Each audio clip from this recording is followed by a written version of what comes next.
tengah sawah yang tenang dan rindangnya pepohonan di desa Tambak Rejo, Jombang, pada hari Selasa Kliwon 24 Zulqa'dah 1287 Hijriah, lahirlah seorang anak yang kelak menjadi mercusuar peradaban Islam Nusantara, Hadratus Syekh Kiai Haji Muhammad Hashim Asy'ari, putra ketiga dari pasangan Kiai Asy'ari dan Nyai Halimah ini tumbuh dalam lingkungan pesantren Gedang, lingkungan yang kelak menanamkan benih keilmuan dan keteladanan.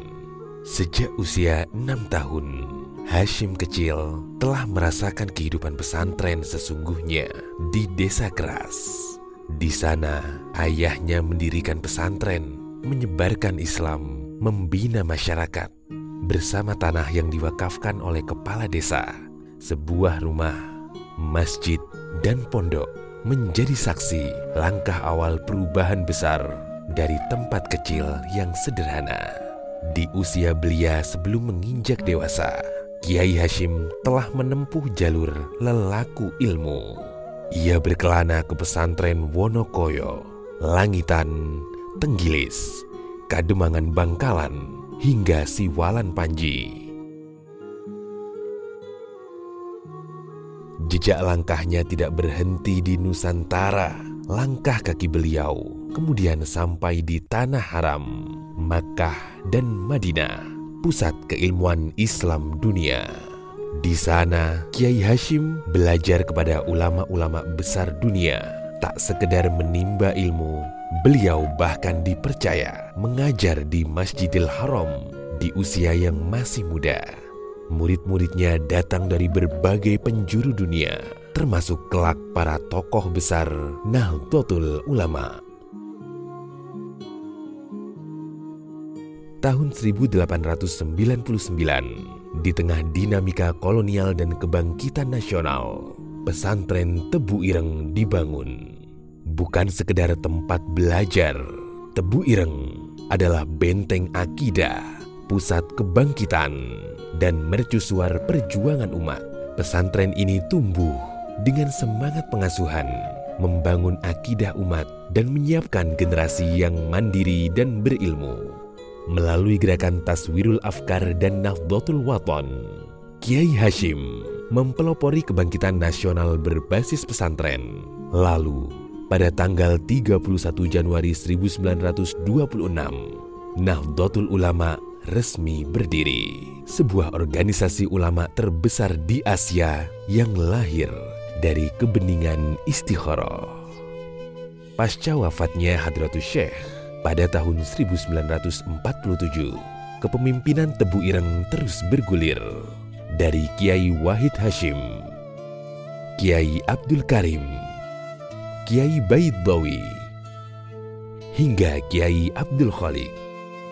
Mereka semua merancang visi besar, mengintegrasikan sistem pendidikan klasik dengan madrasah formal, dari sifir hingga sanawiyah, dari madrasah hingga universitas, dari musyawarah kitab hingga mencetak guru-guru bangsa melalui madrasah muallimin. Tebu Ireng tak hanya tempat belajar, ia menjadi ekosistem keilmuan, tempat tumbuhnya penghafal Al-Quran, pengkaji turas, dan pelopor pendidikan modern. Gedung-gedung dibangun, madrasah dikembangkan, dan perpustakaan serta laboratorium dihadirkan. Tahun 1967, Pak Ud Kiai Haji Muhammad Yusuf Hashim memimpin Tebu Ireng. Di sisi lain, Tebu Ireng menjadi pusat transformasi besar, dimulai dengan berdirinya Universitas Hashim Asy'ari, lalu disusul dengan Madrasatul Hufadz, sekolah persiapan, dan program-program pendidikan berbasis kebutuhan zaman. Setelah 41 tahun menjabat, tepatnya tahun 2006, Gus Solah, seorang arsitek dan aktivis nasional, meneruskan estafet kepemimpinan. Beliau membawa semangat baru, reformasi organisasi, pembaruan manajemen, pendirian unit-unit pendidikan baru, dan penguatan infrastruktur menjadi tanda arah baru Tebu Ireng di era 4.0. Kini, Tebu Ireng bukan hanya pesantren. Ia adalah pusat pengembangan ilmu integratif, menggabungkan kitab kuning dan kecerdasan digital, menyatukan nilai-nilai klasik dan inovasi modern, membangun manusia yang seimbang, alim, bijak, dan siap membangun peradaban. Cabang-cabang Tebu Ireng kini hadir di berbagai penjuru negeri, menghadirkan pendidikan Islam berkualitas untuk seluruh lapisan masyarakat, dari kota besar hingga pelosok desa.